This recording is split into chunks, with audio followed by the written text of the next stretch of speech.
સ્થાનિક સ્વરાજ્યની ચૂંટણીને લઈ શાંતિપૂર્ણ માહોલમાં મતદાન શરૂ થઈ ચૂક્યું છે। 27% ઓબીસી અનામત સાથે રાજ્યમાં પ્રથમ સ્થાનિક સ્વરાજ્યની ચૂંટણી હાલ તો યોજાઈ રહી છે। 68 નગરપાલિકા, 3 તાલુકા પંચાયત અને જૂનાગઢ મનપાની ચૂંટણી માટે મતદાનની શરૂઆત થઈ ચૂકી છે। સવારે 7 વાગ્યાથી અને આ શાંતિપૂર્ણ માહોલમાં મતદાન શરૂ થયું છે।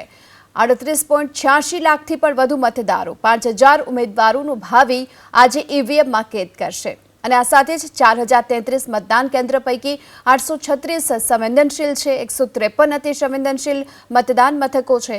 10,000થી પણ વધુ પોલીસ અધિકારી કર્મચારીઓ બંદોબસ્તમાં જોડાયા છે અને ચૂંટણી પહેલા ભાજપની 162, કોંગ્રેસની 3 બેઠક બિનહરીફ જાહેર થશે। આ સાથે જ ઠેર ઠેર લગ્નનું આયોજન હોવાથી મતદાનમાં નિરસ્તાની શક્યતા જોવામાં આવી રહી છે। જો કે છેલ્લી ઘડી સુધી મતદારોને આકર્ષવા માટે ઉમેદવારોએ દોડધામ પણ કરી છે અને હવે સ્થાનિક સ્વરાજ્યની આ ચૂંટણીના શાંતિપૂર્ણ માહોલમાં મતદાનની શરૂઆત સવારે 7 વાગ્યાથી થઈ ચૂકી છે। કુલ 68 નગરપાલિકાની સાથોસાથ 3 તાલુકા પંચાયત અને જૂનાગઢ મહાનગરપાલિકાની ચૂંટણી માટે હાલ મતદાનની શરૂઆત થઈ છે। 5000 ઉમેદવારોનું ભાવિ આજે ઈવીએમમાં કેદ થશે। 38.86 લાખથી પણ વધુ મતદારો કે જેઓ પોતાના મતાધિકારનો આજે ઉપયોગ કરશે। સવારે 7 વાગ્યાથી જ હાલ તો મતદાનની શરૂઆત થઈ ચૂકી છે। સ્થાનિક સ્વરાજ્યની આ ચૂંટણીમાં લોકો પોતાના મતાધિકારનો ઉપયોગ કરવા માટે હાલ પહોંચી રહ્યા છે। જોકે 68 નગરપાલિકાની સાથોસાથ જ કુલ 3 જેટલી તાલુકા પંચાયત, જૂનાગઢ મહાનગરપાલિકાની ચૂંટણી માટે પણ અત્યારે ચાલી રહ્યું છે આ મતદાન। સવારે 7 વાગ્યાથી મતદાનની શરૂઆત થઈ ચૂકી છે અને શાંતિપૂર્ણ માહોલની વચ્ચે અત્યારે મતદાન શરૂ થયું છે।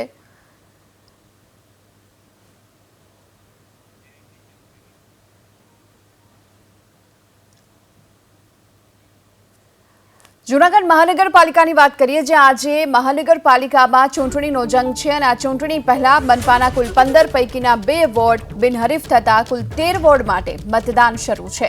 વોર્ડ નંબર 3 અને 14ના ભાજપના ઉમેદવારો બિનહરીફ જાહેર થયા છે અને 52 બેઠકો માટે હાલ તો મતદાન શરૂ થઈ ચૂક્યું છે। 251 મતદાન મથકો પર 157 ઉમેદવારો માટે મતદાનની શરૂઆત થઈ ચૂકી છે। 251 મતદાન મથકો પર 1424 પોલિંગ સ્ટાફ છે મતદાનની પ્રક્રિયામાં કાર્યરત અને જૂનાગઢ મનપાની ચૂંટણીમાં 2,29,116 મતદારો છે।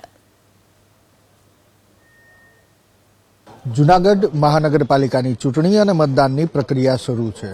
જૂનાગઢના ધારાસભ્ય સંજય કોરડિયા દ્રશ્યની અંદર જુઓ છો, સહપરિવાર મતદાન કરવા માટે પહોંચ્યા હતા। તેમની ઘરની નજીક જે મતદાન મથક આવેલું છે ત્યાં તેમની સાથે વાત કરીએ। સંજયભાઈ, જૂનાગઢ મહાનગરપાલિકાની ચૂંટણી, જૂનાગઢ આમ તો દેશમાં સૌથી પહેલા મતદાન થયું હતું એ જૂનાગઢમાં જ થયું હતું, અત્યારે પણ મતદાન થઈ રહ્યું છે, સહપરિવાર મતદાન કર્યું। જનરલી એક આ મતદાન એ ઉત્સવ છે અને ઉત્સવની અંદર સહભાગી થવું એ ભારતીય પરંપરા છે ને ભારતીય સંસ્કૃતિ છે। એટલે લોકોને વિનંતી છે કે આ ઉત્સવની અંદર બધા લોકો સહભાગી થાય અને શહેરના નિર્માણ માટે, રાજ્યના નિર્માણ માટે અને રાષ્ટ્રના નિર્માણ માટે આપનો મત સૌથી જરૂરી છે। અને તમે કીધું એમ આ તો સિંહ અને નરસિંહની ભૂમિ છે, દત્ત અને દાતારની ભૂમિ છે, અહીંયા ભોળોનાથ બિરાજે છે। એટલે આ બધી એક ભૂમિની જે તપસ્યા છે અને દેશ આઝાદ થયો પછી આઝાદ દેશનું સૌથી પહેલું લોકશાહીનું મતદાન તમે કીધું એમ કે આ જૂનાગઢની અંદર જૂનાગઢને આઝાદ કરવા માટેનું થયું હતું। એટલે આ મતદાન સૌથી મહત્વની જરૂરી છે। મતદાન દેશને શીખવાડ્યું તો જૂનાગઢે શીખવાડ્યું છે, તો જૂનાગઢના લોકો આ ઉત્સાહ સાથે મતદાન કરશે ને ભારતીય જનતા પાર્ટીના 56 સીટો અમે જીતવાના છીએ। એટલે 56 ઉમેદવારો ભવ્ય વિજય થશે અને ફરીથી જૂનાગઢના નગરજનો ભારતીય જનતા પાર્ટીને એક મેન્ડેટ આપી અને એક કામ કરવાની, એક વિકાસ કરવાની, રાજનીતિની અંદર તક આપવાની છે, એમાં કોઈ શંકા નથી। કારણ કે આપ જોઈ રહ્યા છો પહેલેથી જ કોંગ્રેસના ઉમેદવારો મેદાન છોડી રહ્યા છે, એમની ટીમ મેદાન છોડી રહી છે અને ભારતીય જનતા પાર્ટીના લાખો કાર્યકરો ચૂંટણી લડી રહ્યા છે, એ ભારતીય જનતા પાર્ટીની મોટી મૂડી છે। હું એ જ પૂછવાનું હતું કે 2 વોર્ડના લોકોનો શું વાક, એનો તો મતદાન કરવાને આજે તક જ નહીં મળે। નહીં, એ તો ચૂંટણી પંચ જ્યારથી અમલમાં આવ્યું ત્યારથી આ પદ્ધતિ છે। આજે જૂનાગઢમાં નવી પદ્ધતિ થઈ છે જ નહીં, અને તો વર્ષો થયા, દેશ આઝાદ થયો ત્યારથી જ બિનહરીફો બેઠકો થતી આવે છે। હવે વિષય એ છે કે લોકોની એક ઉત્સાહ વધી ગયો છે, સામે કોઈ છે નહીં અને 0-0 દિલ્હીનું થઈ જાય છે, તો જે ઉમેદવારો કોંગ્રેસના હોય એને પણ પોતાની થોડીક શાક વધી હોય તો એને એવું થતું હોય કે બે આંકડે મત ન મળે એના કરતાં નીકળી જવું તો આપણી આબરૂ તો બંધ મુઠ્ઠી રહી જાય. તો એ વિચારધારા સાથે એ લોકો સમજી ગયા છે અને ખબર છે કે ભારતીય જનતા પાર્ટીની જે વિચારધારા છે, ભારતીય જનતા પાર્ટી સાથે સમગ્ર દેશ જોડાયેલો છે, એમાં આપણી આબરૂ ખોટી ન જાય એમના માટે એ નીકળી ગયા. તો એમાં તો કોઈ વિષય નથી. એ તો સારું છે કે સરકારની એટલો ખર્ચ પણ બચ્યો, સારા ઉમેદવારો તમને મળી ગયા, એટલે આ પદ્ધતિ તો ચાલી રહેવાની છે. સંજયભાઈ, તમે જે કીધું બિનહરીફ થાય, 8 બેઠકો બિનહરીફ થઈ છે, છતાં ભાજપને હજી ગર્ભિત ભય ક્યાંક સિંગલ વોટિંગનો, ક્યાંક ક્રોસ વોટિંગનો. ભારતીય જનતા પાર્ટીનો કાર્યકર ક્યારેય કોઈ ડરથી ચૂંટણી લડતો જ નથી, એટલે ગર્ભિત બીક હોતી જ નથી. ભારતીય જનતા પાર્ટી ચૂંટણી ગમે તેવી હોય, સામાન્ય ચૂંટણી એક ચૂંટણી પણ હોય છે તો એક મુદ્દા સાથે અને એક પ્લાનિંગ સાથે લડતી હોય છે ને અમે ચૂંટણીને ક્યારેય હળવાશથી લેતા નથી, પછી એ ગમે એવી ચૂંટણી હોય. એટલે ભારતીય જનતા પાર્ટીની અમારી સંગઠનની પદ્ધતિ છે. અમારા પ્રદેશ અધ્યક્ષ સી આર પાટીલ સાહેબ જે રીતે સંગઠન અમને શીખવાડે છે એને બધા અધ્યક્ષોએ જે શીખવાડ્યું છે અને મુખ્યમંત્રી જે રીતે કામ કરી રહ્યા છે, આ એક પદ્ધતિ છે. નરેન્દ્રભાઈની વિચારધારા છે, અમિતભાઈની રણનીતિ છે, આ બધી વિષયથી ચાલતા હોય છે ને અમારી પાસે તો અવળું નેતૃત્વ છે તો અમે ક્યારેય ડરીને ચૂંટણી લડતા જ નથી.